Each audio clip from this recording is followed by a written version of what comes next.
ಈ ಹೂವಿನ ಕೃಷಿನ ಎಷ್ಟು ವರ್ಷದಿಂದ ಮಾಡ್ತಿದ್ದೀರಾ ನೀವು? 25 ವರ್ಷದಿಂದ ಮಾಡ್ತಾ ಇದೀವಿ. ಅಂದ್ರೆ ನಿಮ್ಮ ತಂದೆಯವರ ಕಾಲದಿಂದ? ನಮ್ಮ ತಾತರ ಕಾಲದಿಂದನೂ ಇತ್ತು. ನಾವು ಮುಂದುವರೆದಿದ್ದು ಇದರಿಂದಾನೆ. ನಾವು ಬೇರೆ ಫಸಲಿಂದ ಏನು ಉಪಯೋಗ ಇಲ್ಲ, ಕನಕಾಂಬರದಿಂದಾನೆ ಮುಂದುವರೆದ್ವಿ. ಮೊದ್ಲು ನಮ್ಮ ತಾತರ ಕಾಲದಲ್ಲಿ ಕಟ್ಟಿಸ್ತಿದ್ವಿ, ಆ ಕೂಲಿಯರ್ ಇವಾಗ ಸಿಗ್ತಿಲ್ಲ ನಮಗೆ.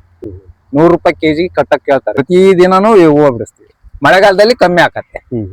ದಸರಾ ಮತ್ತು ದೀಪಾವಳಿಯಲ್ಲಿ 1000-1500 ಲೆವೆಲ್ಗೆ ಹೋಗ್ತೀವಿ ಕೆಜಿ. ಅಣ್ಣವ್ರೆ ನಮಸ್ತೆ, ನಿಮ್ಮ ಹೆಸರು ಮತ್ತೆ ಊರಿಂದ ಪರಿಚಯ ಮಾಡ್ಕೊಂಡ್ರೆ ಅಣ್ಣವ್ರೆ? ನನ್ನ ಹೆಸರು ಪ್ರಕಾಶ್ ಅಂತ ಹೇಳಿ, ಚಿಕ್ಕಗೊಂಡನಹಳ್ಳಿ.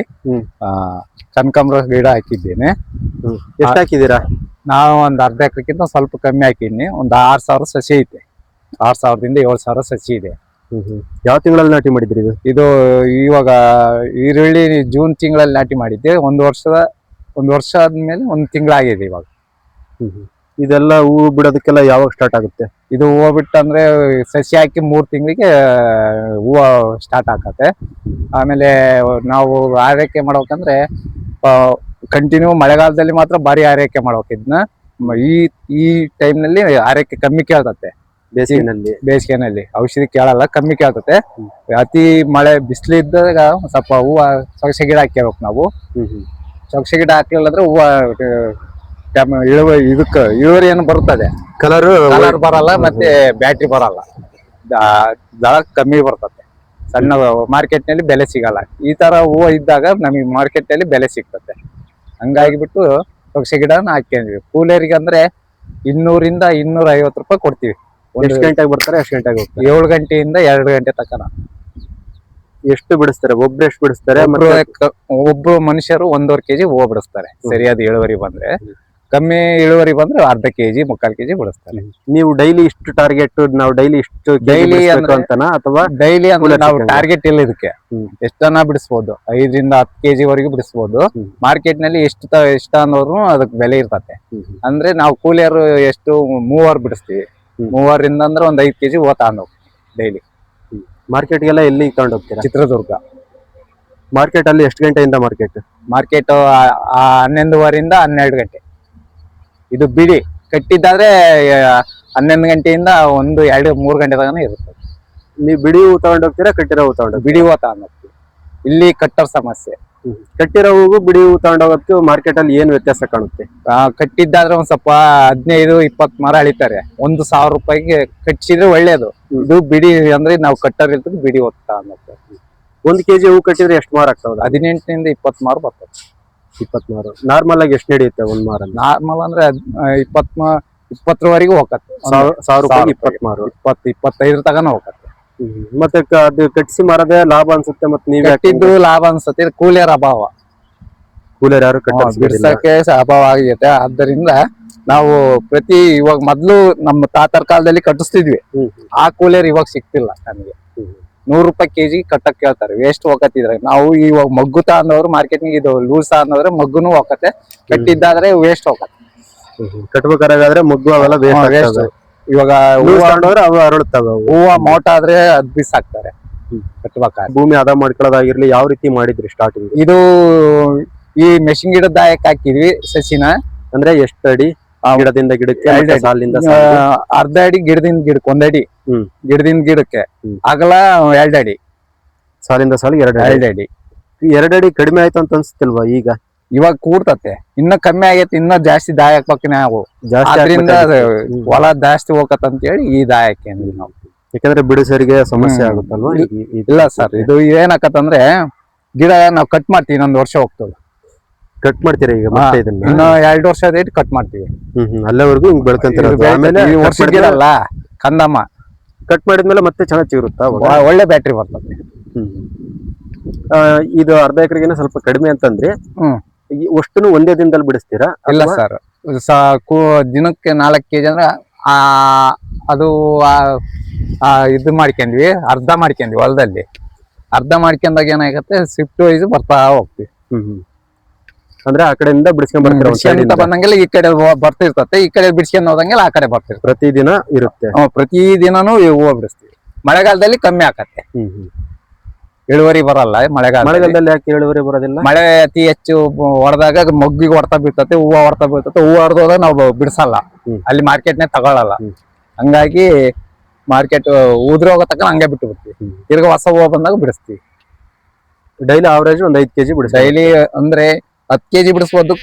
ಕೂಲಿಯರು ಒಬ್ಬರಿಗೆ 1.5 kg ಅಂದ್ರೆ ಮೂವರಿಗೆ 5 kg ಬಿಡಿಸ್ತೀವಿ. ಈಗ ಒಂದ್ ಗಿಡದಲ್ಲಿ ಈಗ ಹೂ ಬಿಡಿಸಿದೀವಿ ಅಂತಂದ್ರೆ ಇದರಲ್ಲೆಲ್ಲ ಮತ್ತೆ ಹೊಸ ಹೂ ಬರ್ಬೇಕಂತಂದ್ರೆ ಎಷ್ಟು ದಿನ ಆಗ್ಬೇಕು? ಚಿಗುರು ಇಮಿಡಿಯೇಟ್ ಇದ್ರಲ್ಲಿ ಔಷಧಿ ತಗಂತತೆ. ಔಷಧ ಮತ್ತು ಈ ತರ ಹೋಗಿರ್ತಕ್ಕಂಥ ತೆನೆ ಮುರಿದಾಕ್ಬೇಕು ನಾವು. ಬರೋದಿಲ್ಲ. ಇದನ್ನ ದನಗಳಿಗೆ ಹಾಕಿದಾಗ ಏನಾಗತ್ತೆ, ಹೊಸ ಮಗ್ಗಿಗೆ ಈ ತರ ಬರ್ತದೆ. ಈ ತರ ಮಗ್ಗು ಬರ್ತದೆ. ಇದ್ರಲ್ಲಿ ಹೂ ಬರ್ತದೆ. ಈ ತರ ಬರ್ತದೆ ನೋಡ್ರಿ. ಹಿಂಗ್ ಪೂರ್ತಿ ಇದು ಎಂಡ್ ಆದ್ಮೇಲೆ ಇದು ಇದ್ರಲ್ಲಿ ಬರೋದಿಲ್ಲ. ಪೂರ್ತಿ ಮಗ್ಗು ಹೋಗ್ಬೇಕು. ಆ ಮಗ್ಗು ಆದ್ಮೇಲೆ ಅಲ್ಲಿಗೆ ಮುಗೀತಿ ಎಂಡ್. ಇಲ್ಲಿ 2 ಹೂವು ಕೊನೆಗೆ ಬರ್ತದೆ ಸರ್. 2 ಹೂವು. ಇದು ಎಂಡಿಗೆ ಬರ್ತದೆ ನೋಡ್ರಿ. ನಾಳೆ ಬಿಡಿಸಿದಾಗ ಎಂಡ್. ಹಿಂಗ್ 2 ಹೂವು ಇದ್ರೆ ಅದು ಎಂಡ್. ಇದು ಎಂಡ್. 4 ಹೂವು ಇದ್ರೆ ಇದು ಬಿಡ್ತೀವಿ. ಇವು ಹಳ್ಳಿದ್ ತಗಂತೀವಿ. ಮಾರ್ಕೆಟ್ ಎಲ್ಲ ಯಾವ ರೀತಿ ಇದೆ? ಮಾರ್ಕೆಟ್ ಸರ್ ಇವಾಗ 400-250 ರೂಪಾಯಿನೇ ಇದೆ. ನಾವು ದಸರಾ ಮತ್ತು ದೀಪಾವಳಿಯಲ್ಲಿ 1000-1500 ಲೆವೆಲ್ಗೆ ಹೋಗ್ತೀವಿ ಕೆಜಿ. ಈ ಕೃಷಿ ಲಾಭದಾಯಕ ಅಂತ ಏನಾದ್ರು ಅನ್ಸಿದ್ಯಾ? ಲಾಭದಾಯಕ ನಮ್ಮ ಮೊದಲಿಂದನೂ ಇದರಲ್ಲಿ ನಾವು ಮುಂದುವರೆದಿದ್ದು ಇದರಿಂದನೇ. ನಾವು ಬೇರೆ ಫಸಲಿಂದ ಏನು ಉಪಯೋಗ ಇಲ್ಲ. ಕನಕಾಂಬರದಿಂದಾನೇ ಮುಂದುವರೆದ್ವಿ. ಯಾವ ರೀತಿ? ಇದರಲ್ಲಿ ಖರ್ಚು ಅಂದ್ರೆ ಮನೆಯಲ್ಲಿ ಮಾಡ್ತಕ್ಕಂಥ ನಾವು ಅದೀವಿ. ಅದರಿಂದ ನಮ್ಗೆ ಅದೇ ಉಳಿತಾಯ ಆಗೋದು. ಈಗ ಹೆಂಗಿದೆ ರೇಟ್ ಅಲ್ಲಿ? ಈ 2 ದಿನ 500, 410, ಇವತ್ತು 270 ರೂಪಾಯಿ ಆಗಿದೆ. ಇವತ್ತು ಕಡಿಮೆ ಆಗಿದೆ. ಹಬ್ಬಗಳು ಸೀಸನ್ ಬಂದ ಮದುವೆ ಸೀಸನ್ ಬಂದಂದ್ರೆ ಒಳ್ಳೆ ಹೂವು. ಇವಾಗ ಸ್ವಲ್ಪ ಮಳೆ ಬಂದ್ರೆ ಇನ್ನ ರೇಟ್ ಹಾಕತ್ತೆ. ಮಳೆ ಇಲ್ದಕ್ಕೆ ಹೂವು ಇಳುವರಿ ಬಂದು ಸ್ವಲ್ಪ ಹೂವು ಇಳುವರಿ ಜಾಸ್ತಿ ಇದೆ. ಮಾರ್ಕೆಟ್ ಬೆಲೆ ಕಮ್ಮಿ ಇದೆ. ಈ ಗಿಡ ಎಲ್ಲ ಹಾಕಿದ್ರಲ್ಲ, ಇವು ಕಾಣಿಸ್ತಿದೆ. ಇದು ನೆರಳಿಗೋಸ್ಕರ ಹೂವು. ನೆರಳಿದ್ರೆ ಚೆನ್ನಾಗಿ. ನೆರಳಿದ್ರೆ ಇದಕ್ ಚೆನ್ನಾಗಿ. ಅತಿ ಓವರ್ ಟೆಂಪರೇಚರ್ ಇತ್ತಂದ್ರೆ ಹೂವ ಬೆಳಗಾಗಿ ಇದು ಚಿಕ್ಕ ಹೂವು ಬರ್ತದೆ. ಚಿಕ್ಕ ಹೂವು ಅಂದ್ರೆ ಈ ತರ ಆಗಿ ನನಗೇನು ಉಪಯೋಗ ಇಲ್ಲ. ಇದು ವೇಸ್ಟ್. ಇದು ತಗೊಳೋದಿಲ್ಲ ಮಾರ್ಕೆಟ್ ನಲ್ಲಿ. ಇದಕ್ಕೆಲ್ಲ ನೀರ್ ಬಿಡೋದಕ್ಕೆಲ್ಲ ವ್ಯವಸ್ಥೆ ಯಾವ ರೀತಿ? ಇದು ಮಳೆಗಾಲದಲ್ಲಿ ನೀರ್ ಕಮ್ಮಿ ಕೇಳ್ತತೆ. ಬೇಸಿಗೆ ಕಾಲದಾಗ 3 ದಿನಕ್ಕೆ ಒಂದೇಟು ನೀರು ಹಾಯಿಸ್ತೀವಿ. ನೀರ್ ಯಾವ ರೀತಿ ಬಿಡಬಹುದು, ಡೈರೆಕ್ಟ್ ನೀರು ಬಿಡಬಹುದು. ನೀರ್ ಬಿಡ್ತಾ ಇರೋದು ಡೈರೆಕ್ಟ್ ನೀರು. ಹಿಂಗೆಲ್ಲ ಬೋದ್ ಮಾಡ್ಕೊಂಡಿದ್ರಲ್ಲ, 3 ಸಾಲಿಗೆ ಒಂದು ಖಾಲಿ ಮಾಡಿ ಸುಮ್ನೆ ನೀರ್ ಬಿಟ್ರೆ ಹಿಂಗ್ ಇಳಿಜಾರಿಗೆ. ಇದಕ್ಕೆಲ್ಲ ಔಷಧಿ ಮೇಂಟೆನೆನ್ಸ್ ಖರ್ಚು ಅಂತ ಬರ್ತದೆ. ಇವಾಗ ಈ ಟೈಮ್ ನಲ್ಲಿ ಒಂದ್ ವಾರಕ್ಕೆ ಒಂದೇಟು ಔಷಧಿ ಹೊಡಿತೀವಿ.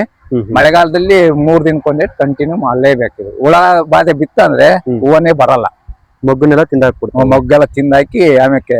ಈ ಹೂವಿನ ಕೃಷಿನ ಎಷ್ಟು ವರ್ಷದಿಂದ ಮಾಡ್ತಿದ್ದೀರಾ ನೀವು? 25 ವರ್ಷದಿಂದ ಮಾಡ್ತಾ ಇದೀವಿ. ಅಂದ್ರೆ ನಿಮ್ಮ ತಂದೆಯವ್ರ ಕಾಲದಿಂದ? ನಮ್ಮ ತಾತರ ಕಾಲದಿಂದನೂ ಇತ್ತು.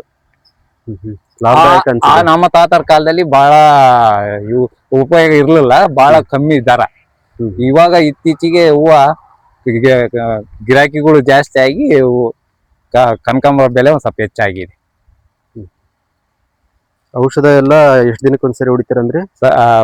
ವಾರಕ್ಕೊಂದೇಟು. ಈ ಟೈಮ್ ನಲ್ಲಿ ವಾರಕ್ಕೊಂದೇಟು ಹೊಡಿತೀವಿ.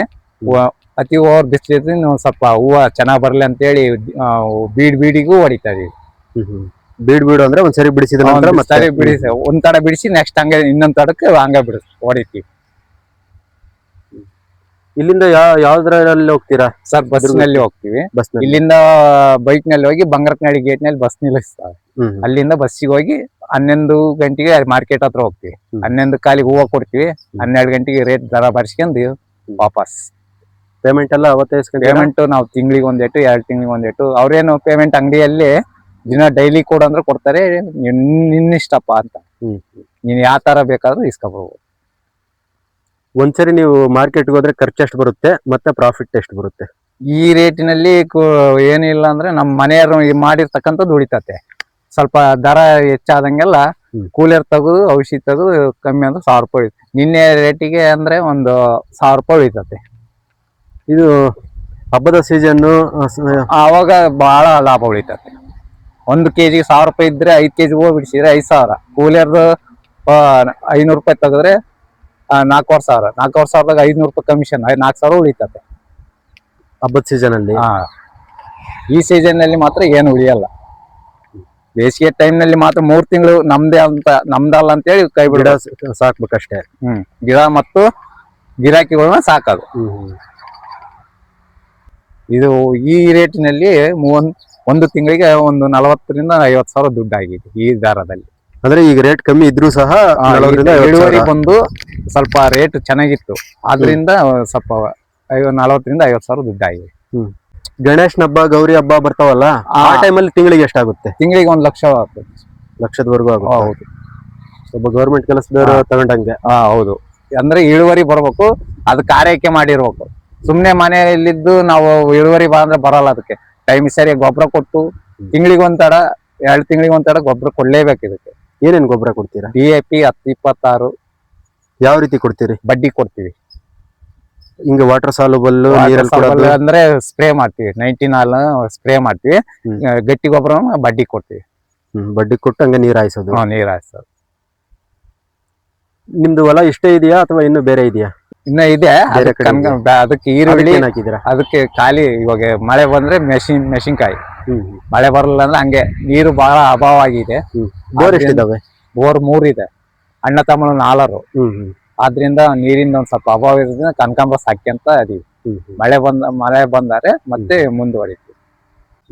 ಕನಕಾಂಬರ ದೊಡ್ಡ ಮಟ್ಟದಲ್ಲಿ ಈಗ 2 ಎಕರೆ ಅಷ್ಟು ಹಾಕಿದ್ರೆ ಮೇಂಟೈನ್ ಮಾಡ್ಬೋದಾ? ಮಾಡ್ಬೋದು ಸರ್. ಕೂಲಿಯರ್ ನಿಮ್ ಮೇಲೆ ಡಿಪೆಂಡ್. ಯಾಕಂದ್ರೆ ನೀನು ಕೂಲಿಯರ್ನ ತಗೊಬಂದು ನಾನು ಮಾಡಿಸ್ತೀನಿ ಅನ್ನೋ ಇದಿದ್ರೆ ಮಾಡ್ಬೋದು. ಈ ಕಡೆ ನಮ್ಮ ಮಾವರು ಹಾಕಿದ್ದಾರೆ, ಹಳಿಯರು. ಅವ್ರು 2 ಎಕರೆ ಹಾಕಿದ್ದಾರೆ, 1.5 ಎಕರೆ ಹಾಕಿದ್ದಾರೆ. ಅವ್ರು ಮೇಂಟೈನ್ ಮಾಡ್ತಾರೆ. ದಿನ 10-11 ಕೆಜಿ ಹೂವು ಹಾಕ್ತಾರೆ. ಈಗ ಒಂದು ಕುಟುಂಬಕ್ಕೆ ಇಷ್ಟಿದ್ರೆ ಸಾಕಲ್ವಾ? ಕೂಲಿಯರ್ ಅಂದ್ರೆ ಕೂಲಿಯರ್ ಇಬ್ರು 3 ಮನೆಯವರು ಇದ್ದು ಬಿಟ್ರೆ ಆರಾಮಾಗಿ ಮೇಂಟೈನ್ ಮಾಡ್ಕೊಂಡು ಹೋಗೋದು. ಮತ್ತೆ ಹೂವು ಹಾಕ್ಬೇಕು ಅನ್ನೋಂತರಿಗೆ ಏನ್ ಸಲಹೆ ಕೊಡ್ತೀರಾ? ಈ ಬೀಜ ಕೊಡ್ತೀವಿ. ಅವ್ರಿಗೆ ಏನ್ ಯಾವ ತರ ಬೆಳೆಯೋದಂದ್ರೆ ಅವ್ರಿಗೆ ಹೇಳ್ಕೊಡ್ತೀವಿ. ಈ ತರ ಹಾಕ್ರಿ, ಈ ತರ ಬೀಜ ಇಡ್ರಿ, ಈ ತರ ನೀರ್ ಹಾಯಿಸ್ರಿ ಅಂತ ಹೇಳ್ಕೊಡ್ತೀವಿ. ಈ ತರ ಸ್ಪ್ರೇ ಮಾಡ್ರಿ ಔಷಧ ಅಂತ ಹೇಳ್ಕೊಡ್ತೀವಿ. ಅವ್ರಿಗೆ ತೆನೆ ಬೇಕಂದ್ರೆ ತೆನೆನೂ ಕೊಡ್ತೀವಿ, ಬೀಜ ಬೇಕಂದ್ರೆ ಬೀಜ ಕೊಡ್ತೀವಿ, ಸಸಿ ಬೇಕಂದ್ರೆ ಸಸಿನೂ ಕೊಡ್ತೀವಿ. ತೆನೆ ಸಸಿ ಅಂತಂದ್ರೆ ಹೆಂಗೆ ದುಡ್ಡಿಗೆ? ಅವರು ದುಡ್ಡಿಗೆ ಅಂದ್ರೆ ಒಂದು ಸಸಿ 2 ರೂಪಾಯಿ ಮಾರ್ತಾರೆ. ನೀವು ಸಸಿನೂ ಮಾಡ್ತೀರಾ? ಸಸಿ ನಾ ಮಾಡಲ್ಲ, ನಮ್ಮ ಅಳಿಯದಾನೆ ಅವ್ರ ತಗ ಕೊಡಿಸಿದ್ನಿ. ಆರ್ಡರ್ ಕೊಟ್ರೆ ಹಾಕಿರ್ತಾರೆ. ಈರುಳ್ಳಿ ಸೀಸನ್ ಮುಗಿದ ತಕ್ಷಣಕ್ಕೆ ಈರುಳ್ಳಿ ಕಟಾವ್ ಬಂದಾಗ ಸಸಿ ಬಂದಿರ್ತತೆ, ಅವಾಗ ತಗೊಂಡು. ಬೀಜ ಅಂದ್ರೆ 1,000 ರೂಪಾಯಿ ಸೇರು. ಇದ್ರ ಒಂದ್ ಬೀಜ, ಒಂದ್ ಕೆಜಿ ಬೀಜ, ಒಂದ್ ಸೇರು. ಒಂದ್ ಸೇರು ಅಂದ್ರೆ 1 ಕೆಜಿ ಬರ್ತಾವ? ಸೇರ್ ಕೆಜಿ ಬರೋದು ಜಾಸ್ತಿ, ಕೆಜಿನೇ ಜಾಸ್ತಿ ನೋಡಿ ಸ್ನೇಹಿತರೆ. ಬೀಜ ಅಂದ್ರೆ ಇದು.